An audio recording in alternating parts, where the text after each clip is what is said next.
This video about 6 months ago, but then I thought, no, I'll save it for Halloween because of theming or whatever. I don't know. Shut up, I don't have to explain myself. I'm excited to tell you this story. Wow! So, haunted houses. I think haunted houses, they're fine, but I don't want to brag or anything, but since the age of 16, I've never been in a haunted house that I was scared of. Granted, all the haunted houses I've been in were free and didn't have me sign a waiver, and when I was little, sure, I was terrified of haunted houses. It's just, I don't know, I think I kept telling myself that none of it was real, and then when I grew up, I just always knew that none of it was real. When you can see the severed hand is made of plastic, all the tension you previously had is kinda lost. And sure, I still get startled at the jump scares, but since they don't stab you or anything, it's always awkward afterwards. Hello? I'm just gonna walk this way now. Or maybe I don't get scared because I don't feel emotions anymore. Who knows? But there's one haunted house experience during my senior year of high school that I will never forget because it was probably one of the most traumatizing things I've ever seen. I haven't seen that many traumatizing things. And also, I won't forget it because I'm about to immortalize the experience by making a YouTube video about it. Alright, my senior year, I was part of my school's drama club. I was a theater kid. And the clubs at the school got to help do some of the activities for the school's fair. The whole school is putting on a fair, probably to raise money or something. It seems that schools are always in need of some extra cash. Have you ever noticed that? So the football team got to do the dunk tank, the band kids, like, face painted or something, I don't remember, it's not important. And the theater kids, since the fair is in October and that's Halloween's month, we got to put on a haunted house.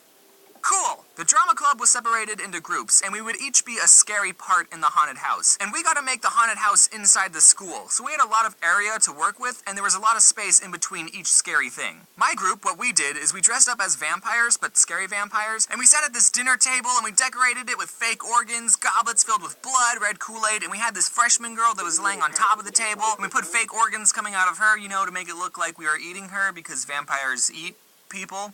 Okay, saying that out loud, I realize that doesn't make any sense. Why would a group of vampires be eating someone? They don't do that. We put a yellow shade over the light above for a good spoopy atmosphere. We had a smoke machine, some ambient Halloween music playing. Spooky, scary skeletons and shivers down your spine. Our group was pretty legit. Whenever a group of people walked by, we would just silently stare at them, and then the freshman on the table would scream at the top of her lungs. She was really good at screaming, by the way. And since we had so much space in between each of the scary parts, when they walked past us, we would get up and chase them. Yeah, it was fun. Okay, so you have to understand that theater kids are very loud, extroverted people. I need to tell you about this one kid who was in my vampire group. We'll just name him Balake. Yeah, Balake. Balake and I were both part of the school's improv club, so we were both pretty funny people, except Balake was just out there. He was loud. It seemed he was just always screaming. I didn't have any classes with him, but he was obviously the high self-esteem class clown kind of kid. So Balake, being the loud and more popular kid, he got to sit at the head of our table. We had done the haunted house for about 2 hours at this point, and I want you to think what it's like to go inside a haunted house. Just going in for 5 minutes, that will already make me feel uncomfortable and sweaty. All the strobe lights, the smoke, and the freshman over here who had to be constantly screaming bloody murder. Again, you did a good job, freshman. And we were supposed to get a break sometime in the middle, but since the haunted house was so popular, we didn't get one break. So I'm a little loopy after doing all this for so long, right? I was totally not ready for what was about to happen. This group of people walk in, and we do our normal thing. We get up and we chase them, but Balake got pretty physical with this one little boy. Like, he kind of shook him up a bit. And I didn't see exactly what happened, but apparently this little boy was holding a fish in a plastic baggie. You know those little tiny fish that are actually supposed to be used as food for bigger fish that you can win as prizes in fairs, and 99% of the time the fish die within 2 weeks because you don't have the right aquarium equipment, so you just put them in water and watch them slowly die? You know those fish? I didn't think people were allowed to bring their new pet fish into the haunted house, but I guess he smuggled it in or something. I didn't see the kid drop the fish. Maybe Balake slapped it out of his hands. That could have happened. I just heard a scream, and I saw a fish flopping around in a puddle on the floor. Fish look like they're in so much pain when they're out of water. I don't flail around uncontrollably when I go swimming. Like, calm down, fish. I'm silently panicking, because the fish looks like he's going to die in 3 seconds if we don't do something. I start thinking of places we can put the fish.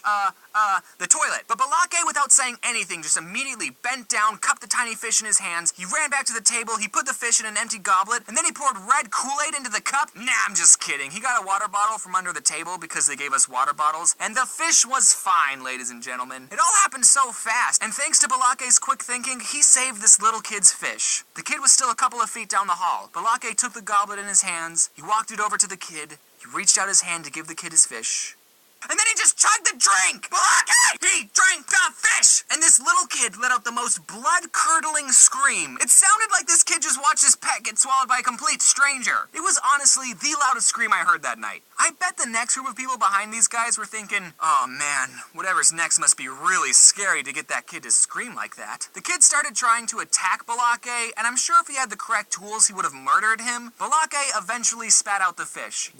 He didn't swallow it, thankfully. He just kept it swimming in his mouth. But I mean, that's what you gotta do when you're working in a haunted house. You have to scare people any way you can. I was just a bystander, and I still wake up in a cold sweat thinking about it. Turns out this kid was actually Balake's little brother, so at least he didn't do this to a complete stranger. Man, you really gotta appreciate what lengths older brothers go through to torment the little brother. Balake's little brother, you might be watching. But I was there, dude. I know what pain you go through. I have an older brother too. I know what it's like to be Luigi. I mean, he never swallowed any of my pets. He would just steal my food. He also never let me win in Super Smash Bros. Anytime I was about to win, he would turn off the Nintendo.